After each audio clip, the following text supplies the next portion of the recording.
Don't fucking mess with the fucking Peaky Blinders, mate! Peaky Blinders, mate! Peaky Blinders!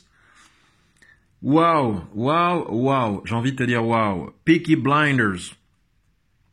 Peaky Blinders, ou la suprématie, Coco, ou la suprématie confirmée de l'audiovisuel anglo-saxon.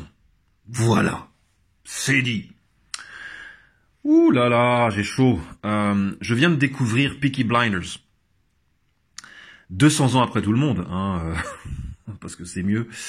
Tu sais, le génie prend du temps, le génie prend toujours son temps. J'épluche la saison 3 à l'heure où je te cause, et j'en ai déjà le cerveau imbibé. Comment traduire le nom de cette série? Peaky Blinders. Peaky, c'est pointu en anglais. D'accord? Blinders, comment je pourrais traduire ça? Ceux qui aveuglent, c'est ça. Blinders, ceux qui aveuglent. Blind, c'est aveugle. Blinders, ceux qui aveuglent. En somme, ceux qui aveuglent avec un objet pointu. En l'occurrence, un rasoir. Le rasoir logé à l'arrière du gavroche emblématique. Parce qu'ils portent un gavroche emblématique, les Peaky Blinders. Peaky Blinders, c'est l'histoire d'une famille. C'est l'histoire d'une famille mafieuse dans l'Angleterre des années 20. En fait, c'est ça. Une famille qui aspire à dominer le marché du crime organisé. C'est ça. Elle aspire à dominer le marché du crime organisé, d'abord à Birmingham, son lieu d'origine, et puis à Londres, capitale de l'Empire britannique, c'est-à-dire capitale du monde. La famille Shelby, alias les Peaky Blinders, c'est leur nom d'artiste si tu veux, hein, les criminels aveuglants. Cette famille est composée au départ de 4 garçons, d'une fille et de leur tante. Alors il y a un oncle aussi avec une espèce de tête d'aigle rabougrie, mais il compte un peu moins, l'oncle. Donc voilà, c'est 4 garçons, une fille et leur tante, la tante Polly. La tante Polly, comme dans Tom Sawyer. Tante Polly et Joe Harper, c'est le petit monde de Tom Sawyer. Alors on est assez loin de... J'en suis fou de cette série, il faut que je te le dise, j'en suis fou. On est assez loin de l'imagerie mafieuse classique. Composé essentiellement de gros mecs gominés. Là, on a une famille d'ores et déjà plus touchante, plus proche de nous, plus tragique d'une certaine façon. Alors ils sont hyper stylés, hein, ils sont hyper stylés les Shelby. Faut dire que dans les années 20, on savait s'habiller, mate. On savait s'habiller, les redingotes, les vestons, les hautes formes, les gavroches, les bretelles. Même les bretelles avaient de la gueule. Et puis les acteurs portent le vêtement avec souplesse, tu vois. Ça fait pas gravure de mode ou vieille nippe de théâtre comme dans certains films. Ils actualisent le vêtement, les acteurs. Et alors, les Shelby, hein, les Peaky Blinders, ont la particularité de cacher un rasoir à l'arrière de leur chapeau. Et un coup de rasoir dans l'œil, ça décoiffe Coco, voilà. C'est une série très sensuelle. C'est une série très sensuelle, malgré la mocheté de Birmingham de l'époque, hein, le Birmingham, ville industrielle, bonjour. C'est mordoré en termes de lumière, tu vois. Les tons gris-noir sont chauds. On se croirait drapé dans un bon roman très épais, tu sais, par temps de pluie. Le whisky coule à flot, ça fume, ça culbute, ça exulte, ça a du chic et du chien, du chic et du chien, du chic et du chien, c'est bon. L'objectif des Shelby, c'est notre objectif à tous d'une certaine manière, ou à certains d'entre nous en tout cas, c'est de se surclasser. Pas seulement survivre, sachant qu'ils partent de très bas, mais se surclasser. Leur domaine de prédilection est la délinquance, tu l'auras compris.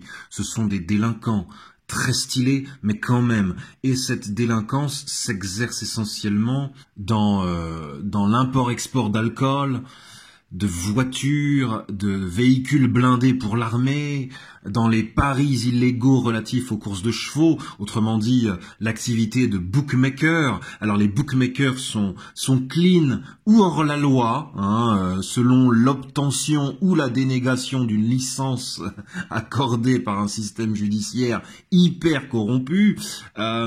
Cette délinquance de rue, et c'est ça qui est fascinant, cette délinquance de rue s'accorde à la délinquance des puissants.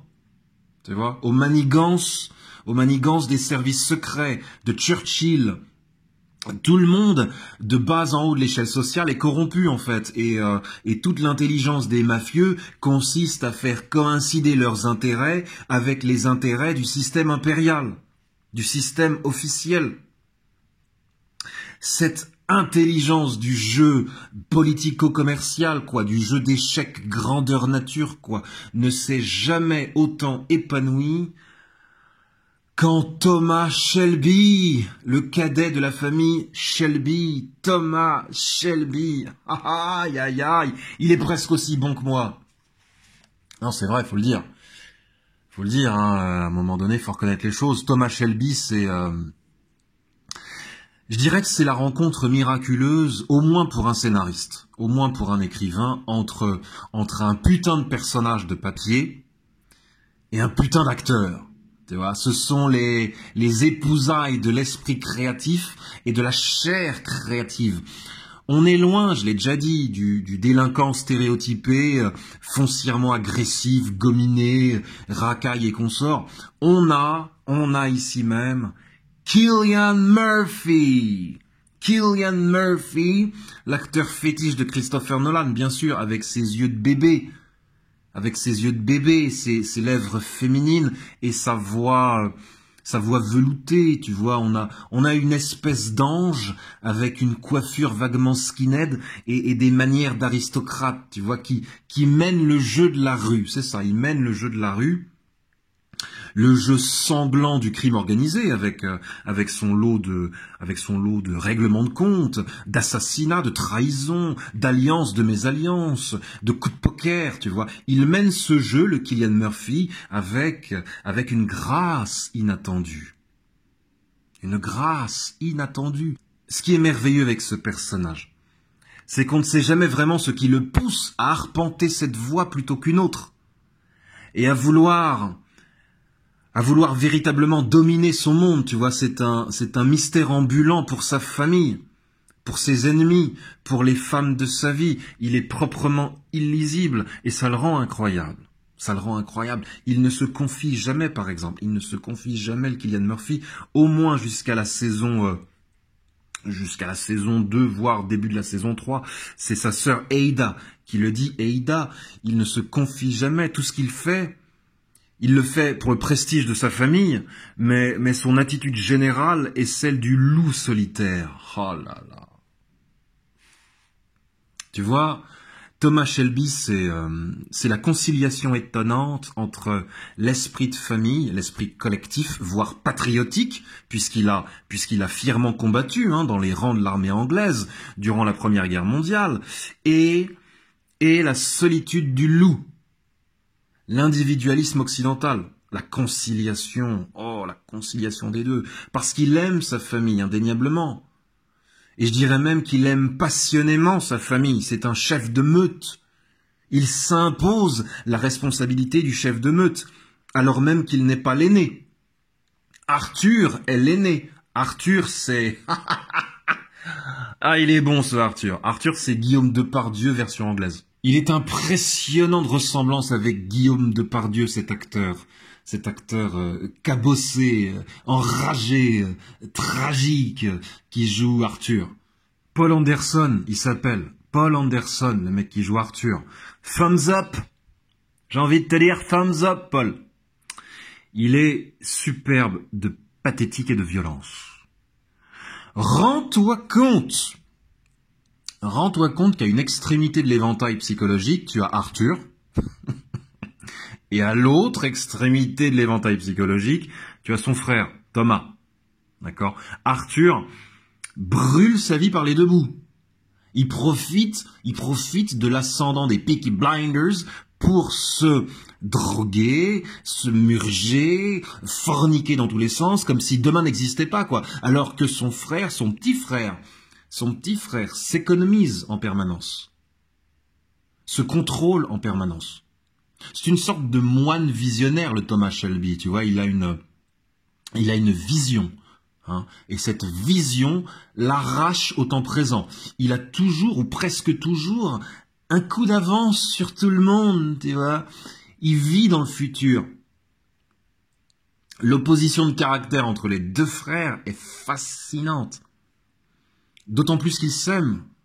Ils s'aiment passionnément. Tu le vois à l'écran, c'est clair à l'écran. Alors, 3 qualités essentielles à Thomas Shelby. 1. Le goût du secret. 2. Le don d'anticipation. Et 3. Le flair nécessaire pour dénicher l'information cruciale, tu vois. Tout repose sur l'information. Où la trouver, comment l'exploiter. Ce qui est vrai en 1920 l'est en 2019. Le flair, Coco, le flair. Sentir le vent tourner, sentir le moment opportun, le flair et les yeux, c'est pareil, le flair et les yeux, c'est pareil. Cillian Murphy a des yeux de bébé incroyables. On sent que rien ne lui échappe, ou presque rien, hein, faut pas déconner, presque rien. Il se prend des roustes quand même, hein, il se mange des murs, il se prend des balles, hein, mais il se relève, ça qui est bon. La vision lui permet de se relever. Et la chance, hein, parce qu'il a quand même, il a une putain d'étoile au-dessus de sa tête. Mais l'étoile, voilà, sans les yeux ouverts, eyes wide open, c'est rien. L'étoile ne vaut rien sans les yeux ouverts, sans le flair, sans les narines bien ouvertes. Ça n'est rien l'étoile. Alors j'ai déjà parlé du talent d'observer. Le talent d'observer, hein. Je t'ai dit qu'il avait ce talent-là, Thomas Shelby. J'en ai parlé dans les 5 vertus qui feront de toi un ou une badass. Ouvre les yeux, pépette. C'est tout. Ouvre les yeux. Impose ton esprit. Sème le trouble. Ce qui revient à ne pas flasher toutes tes cartes. C'est ça. Entretiens le goût du secret. À une époque où tout le monde ouvre son clapet pour un oui ou pour un non, moi le premier, hein. Entretiens le secret. Pas besoin d'être un criminel aveuglant pour être un Thomas Shelby à ta façon. Ah, les anglo-saxons, et j'inclus bien sûr les Américains, hein, les anglo-saxons ont le sens de la mythologie. Leurs œuvres, même des œuvres situées à notre époque, tiennent du mythe. Ils sont à la fois réels, concrets et d'un autre monde, d'un monde de fantasmes. Tu vois, ils ont le sens du fantasme, les anglo-saxons. C'est pour ça qu'ils sont les meilleurs aujourd'hui. Comme les Japonais sont les meilleurs en animation. Hein? Et ça n'a pas tout à voir avec le fric. C'est une conception. Tu vois, les Français, par exemple, sont dans le réalisme. Le réalisme fort, le réalisme plat, le réalisme. Ils n'ont pas le sens du mythe. En règle générale, je parle en règle générale bien sûr, hein, Coco, mais il y a du vrai forcément dans la règle générale. En règle générale, tu rentres dans un film français, tu rentres chez toi. Tu rentres dans ton quartier, dans tes habitudes. Tu rentres dans une œuvre anglo-saxonne tout aussi occidentale. Tu fantasmes. Un fantasme pourri ou merveilleux, mais un fantasme. Et ce fantasme n'exclut pas le réalisme. Ah, j'ai envie de développer cette réflexion, tu vois, ça me titille rien que de t'en parler. J'ai envie de développer cette réflexion en m'appuyant sur quoi? En m'appuyant sur l'écriture. La puissance de l'écriture, la puissance des acteurs choisis, l'utilisation de la langue anglaise en comparaison à l'utilisation de la langue française au cinéma, dans les séries, ici en Gaule, Walking Dead, ici en Gaule en France, on emploie mal la langue. Les films français ont 3 mots de vocabulaire, hein, et les acteurs se précipitent à parler. La diction est pourrie, sous prétexte qu'on est dans le vrai, tu vois. Ouais, vas-y, qu'est-ce qui t'arrive? Ouais, qu'est-ce qu'il y a? Ouais, pourquoi? Ouais, mais tu peux pas me faire ça? Qu'est-ce qu'il y a? Ouais, arrête. Tu vois, onomatopée, quoi. Onomatopéland. Alors, pas tous les films, hein. Oh, le méchant. Pas tous les films, évidemment. La Promesse de l'Aube, par exemple, La Promesse de l'Aube est un excellent film à tout point de vue. C'est un film français, La Promesse de l'Aube. Et les films des années 60 et 70, là je fais mon vieux con, hein. Là je fais clairement mon vieux con. Les films des années 60 et 70, de ma jeunesse, quoi. Des films portés par Depardieu, Moreau, Delon, Deneuve, Bébel et j'en passe, ont su créer du fantasme. Tu peux pas dire le contraire.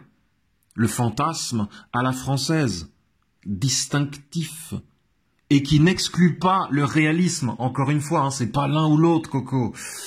Ouvre ton esprit, ouvre les yeux, c'est pas l'un ou l'autre. Réalisme et fantasme, main dans la main. Donc j'ai envie de développer cette réflexion-là, le degré et les degrés. Là, je parle de langue française, mais je sais même pas l'employer moi-même, quoi. Le degré général d'ambition, quoi, d'une production à l'autre. La vision qu'ont les anglo-saxons d'eux-mêmes comparée à la vision qu'ont les Français d'eux-mêmes. Et comment ça se traduit dans les œuvres. Sujet passionnant, Coco, j'ai envie de plancher là-dessus. Si tu le mérites, je vais bosser là-dessus. En attendant, Coco, va te faire coiffer à la Birmingham. Take a little walk to the edge of town. A tall, handsome man in a dusty black coat with a red right hand. Ça, c'est une onomatopée, tu vois. Oh, c'est pourri!